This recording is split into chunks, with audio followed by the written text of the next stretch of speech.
So we're here in Honeybee Coffee, which is how I know this place, but you probably know much deeper history about it. Yeah, this building goes back a ways.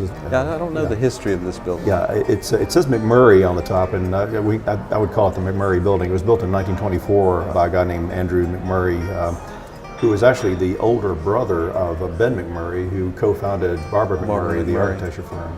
But Andrew McMurry was a contractor and built a lot of things we take for granted, like Holston Hills Country Club and the Broadway Viaduct, just classic things that are around that people recognize.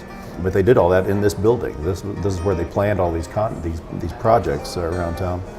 1924 to into the 30s and 40s. This space was later a restaurant called Charlie's Cafe, and it was a kind of place that was just packed at lunch every day because all the factories around here. They had Rose Lumber Company, they had Selectro, what East Tennessee Packing Company was here, and all these guys would have a hour off for lunch, and they would just jam in here and get a bowl of chili or a sandwich or something. They had tamales here, chili tamales, full house, so the classic old Knoxville thing. This was a familiar gathering place for many decades among working men, mainly on the south side.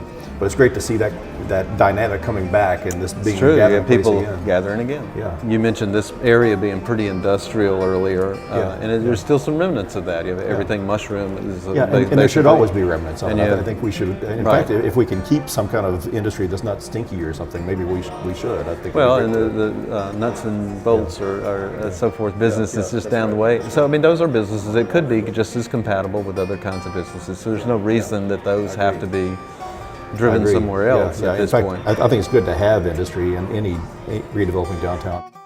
So Honeybee Coffee, it's a beautiful space. The company had the roastery and a coffee shop out west, then moved here a couple years ago. It's done super well. It's been kind of the hot coffee spot over here. I'm impressed every time, no matter what time of day I come by here, and there are people in here on their laptops talking or reading, whatever they're doing.